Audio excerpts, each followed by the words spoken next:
Veja se você já viveu isso antes. Você encontra uma pessoa nova online. Um criador, artista, cantora, celebridade, desconhecido, uma banda ou algo que o valha. No começo, você se identifica tanto com o conteúdo que começa a acompanhar tudo que a pessoa posta. De repente, é como se você se sentisse amigo dela. Se sentisse como aquela celebridade ou criador fosse pessoalmente conhecido, um amigo próximo da família. Quando, na verdade, essa pessoa nem sabe que você existe. Mas é como se fosse uma série de TV e a gente já soubesse o que aquele personagem vai pensar, responder ou falar. Então, de repente, essa pessoa erra. Fala uma coisa que você não gosta. Faz algo que você não faria. Pronto. É como se o mundo desabasse. Você começa a tomar ranço. Não gosta. Deixa a pessoa pra lá. E olhando de fora, toda essa relação aconteceu de você pra consigo mesmo. Já sentiu essa parada? Bem-vindo à relação parasocial. Vamos conversar sobre isso? E aí, suave, tranquilo? Você já deve ter vivido essa situação pela internet, não é mesmo? Estar aqui dentro nos cria uma ilusão de que todos os usuários são da mesma maneira, ou 100% amigos, ou totais estranhos, com quase nenhuma nuance no meio. Essa é a relação parasocial. Na era das redes, todo mundo tem um relacionamento desse tipo. Ou vai dizer que você não consegue pensar em 2 ou 3 nomes de uma personalidade na internet que te faz sentir desse jeito. Essa ilusão é uma experiência criada por nossos cérebros para saciar o desejo de interagir e pertencer. Pesquisando por aí, é possível encontrar diversos artigos metendo medo e atacando essa relação apenas como um problema moderno da solidão. Mas será que só tem coisa ruim? É isso que vamos conversar no vídeo de hoje, porque faltam só 2 semanas. Pra quê? É o que eu quero te contar hoje e abrir o jogo com você. Então é de sempre. Like, sininho, inscrição e bom vídeo. Em primeiro lugar, vamos definir esse fenômeno nada novo da relação fã-artista. Foi querendo compreender a dinâmica existente entre uma persona e o outro a partir do domínio da televisão, é que em 1956, Donald Horton e Richard Rohr, 2 sociólogos americanos, desenvolveram a teoria parasocial. Diferente da relação social comum, eles descreveram pela primeira vez esse tipo de relação mediada, ou seja, quando existe algo entre quem envia a mensagem e quem a escuta, um meio emissor de transmissão, ou seja, as mensagens são intermediadas por uma tela e como não há interação direta entre as partes, existe sempre um atraso de tempo. É nesse vácuo, entre uma coisa e outra, que acontece a relação parasocial. Ficou confuso? Calma, eu explico. Mais do que interagir ou admirar o outro que está na tela, o investimento passa a ser concreto. Você se sente próximo, amigo ou inimigo daquele conteúdo, e isso produz coisas em você. Não precisa ser nada extremo, basta que um personagem de uma mídia gere algum tipo de sentimento em você e voilá. Antigamente, esse papel de admiração e laços imaginários acontecia a líderes públicos, oradores políticos ou figuras religiosas. Então, isso vem muito antes da TV ou do rádio até serem inventados. Atualmente, porém, o que desencadeia o fenômeno do fã são sempre meios de comunicação, sobretudo depois da mudança de intensidade do contato que temos com esse tipo de relacionamento. Pois se antes o famoso era preservado a pequenas aparições calculadas na imprensa tradicional, na internet algo diferente acontece. A linha é borrada entre intimidade e distância e os criadores precisam falar frequentemente sobre as suas próprias vidas pessoais para gerar um público interessado. E agora, essa exposição não é mais reservada apenas a celebridades gigantes. Ilustres desconhecidas também podem criar. E agora um aspecto importante se destaca: a autonomia em se autopromover. Sim, cada um é mídia de si mesmo. E a celebridade é uma indústria cultural pessoal. E o modo um para todos da mídia tradicional modifica-se de todos para todos. Cada um buscando pequenos 15 minutos de fama. E nossas personalidades ficam tão expostas que tem gente que literalmente vive um reality show individual. Todas as suas decisões são enquetes para os inscritos e até o que a pessoa vai comer é escolhido pela audiência. Isso gera um senso forte de intimidade e vinculação interpessoal entre as duas partes. Se tradicionalmente a fama era algo restrito a personalidades artísticas, a exposição facilita profissionais de qualquer tipo virarem celebridades do dia para a noite. Basta que elas saibam dividir ideias, práticas, atividades, talentos, e não importa se você é chefe de cozinha, dançarino ou professores de história, que você também pode ter o seu canal e se comunicar. E aí, temos uma reconfiguração das relações parasociais. Se de um lado, cada um passou a poder se produzir enquanto produto, o que significa que cada um tem às suas mãos a própria editoria e escolhe o que quer que os outros saibam dela, do outro, isso gera um senso de intimidade tão grande que o próprio público passa a ter à sua mão 1 trilhão de personalidades diferentes em seus nichos e pode escolher alguém que não rompa com as suas expectativas ou passar a projetar desejos em cima de alguém mais conhecido. Como você escolhe exatamente o nicho que você quer, você confia que aquela pessoa vai estar sempre da mesma forma que você a encontrou. Até porque se ela não tiver, tá tudo na beira de um clique. unfollow, block e nunca mais ver aquela existência. Desse modo, os laços tendem a ser mais voláteis, inconstantes, instáveis e moldados apenas ao desejo de cada um. É a potência máxima do liberalismo individualista, livre para poder escolher espelhos de consumo. Eu sei, calma. Eu disse que eu ia falar bem dessas relações, eu tô aqui só metendo pau. Falando assim, parece que só há aspectos negativos desse relacionamento e não é bem por aí. Então, antes de ver o lado positivo dessas histórias, acho que é bem interessante dar um passo atrás e compreender como se formam os laços sociais e as comunidades online. A teoria de Granovetter sobre a força dos laços descreve a proximidade dos nossos relacionamentos. Um laço social é a conexão estabelecida entre atores sociais dentro de uma rede. E há 4 fatores que afetam a proximidade ou distanciamento entre as pessoas aqui dentro: intimidade, ou compartilhamento de segredos; tempo, que inclui também frequência e duração das interações; intensidade emocional; e por último, favores, ou aquilo que chamamos serviços recíprocos. Dentro disso é que os laços se formam e podem ser de muitos tipos: associativo, relacional, dialógico, etc.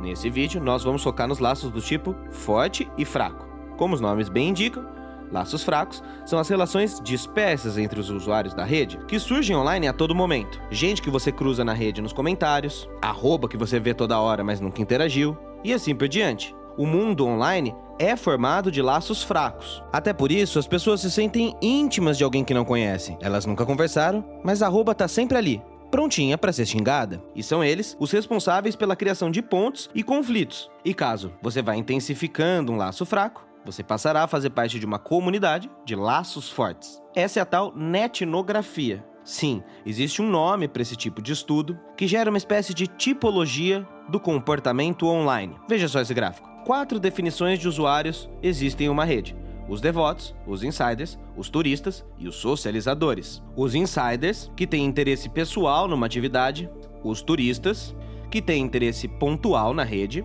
os devotos, que consomem tudo que existe na comunidade e socializam com o grupo; os socializadores, que mantêm laços sociais na comunidade, mas pouco consomem o centro daquela atividade; e os misturados, que fazem de tudo um pouco online. É dentro dessas linhas que todas as relações virtuais vão acontecer. E mais importante, a maior parte delas é saudável.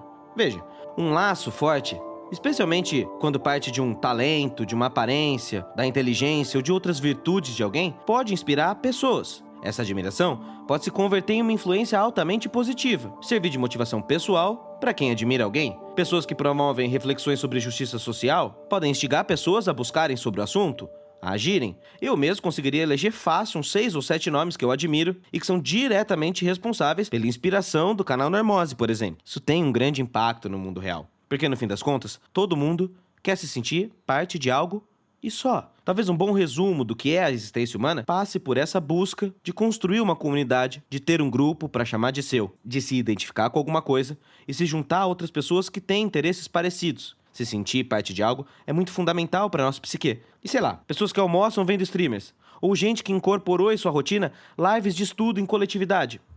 São só pessoas buscando conexão, sociabilidade. Não há nenhum problema nisso. A internet aproxima as pessoas. E isso pode auxiliar as relações de quem é mais tímido, por exemplo. O que talvez explique porque grupos jovens conservadores, aqueles que eu falei no último vídeo, se juntem via humor. Como não tem nenhuma orientação e estão apenas buscando um grupo, acabam sendo capturados por uma ideologia que os abarca e aí se perdem, deixando de enxergar a sua fanatização. Agora, sejamos francos, relacionamento parasocial é inevitável no mundo de 2022.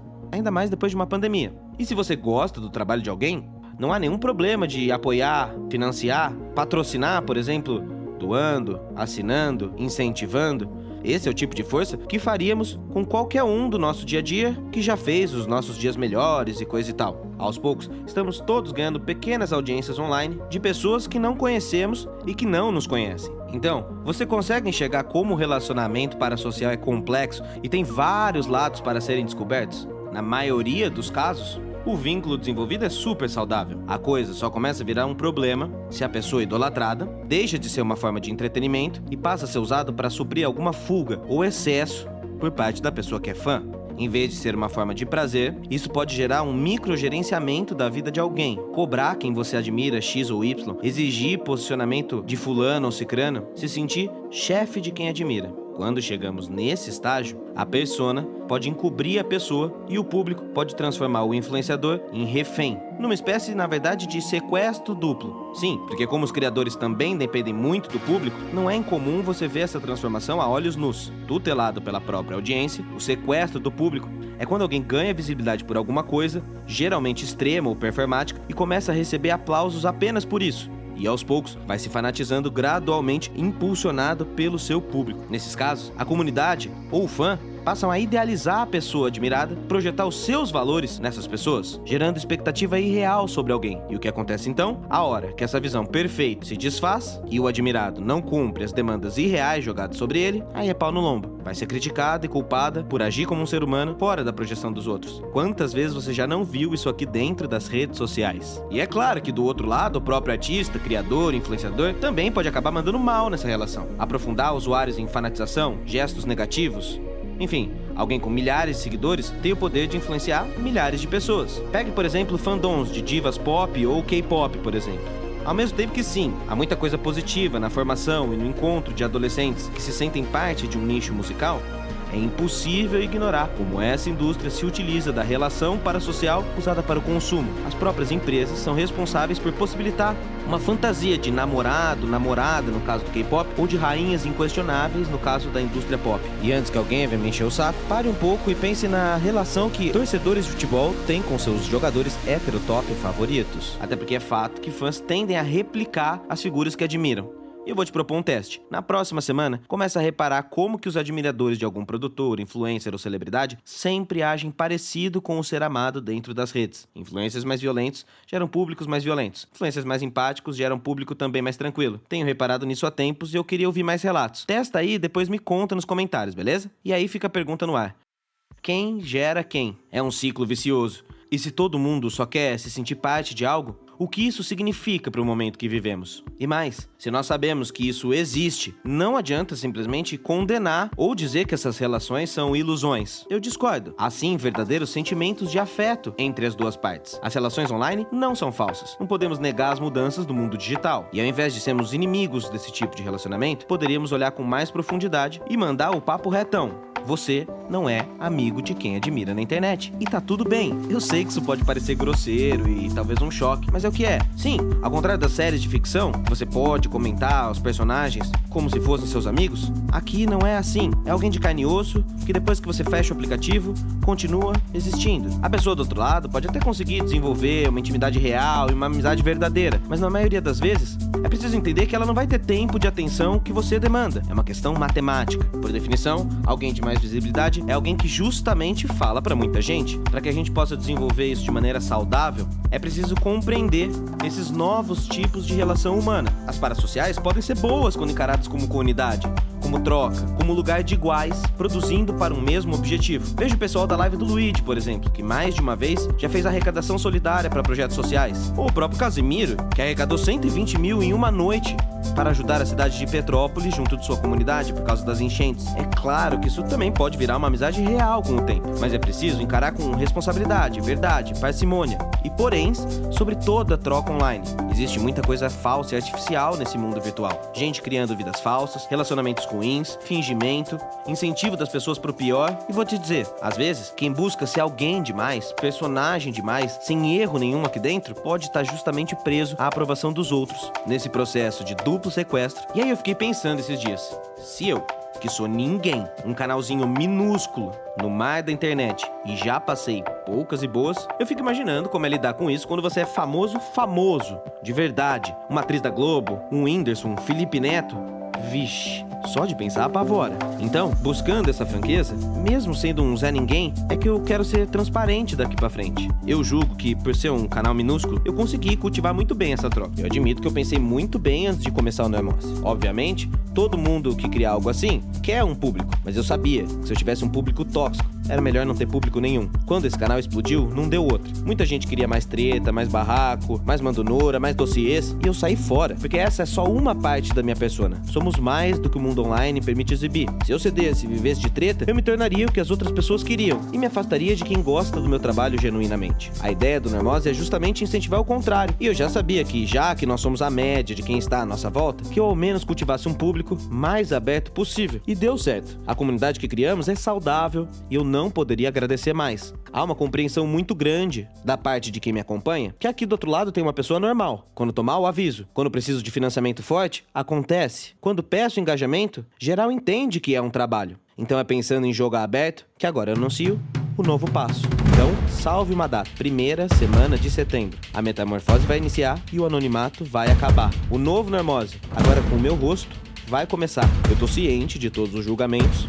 E quando eu anunciei no início do ano que eu demoraria alguns meses para aparecer, demorou, mas chegou. Não é clickbait. 1ª semana de setembro. Temos um encontro. Esse vídeo foi para manter a nossa relação assim, saudável. Então se você gostar do meu trabalho, saiba que aqui vai ser sempre às claras. Vivemos da assinatura do Catarse e do seu Pix e compartilhamento. Então se você puder, faça a sua parte e sigamos em frente nessa troca. Mas se não puder também, tá suave, tá tranquilo. Nos encontramos já já. Eu tô muito nervoso porque a hora chegou e falou.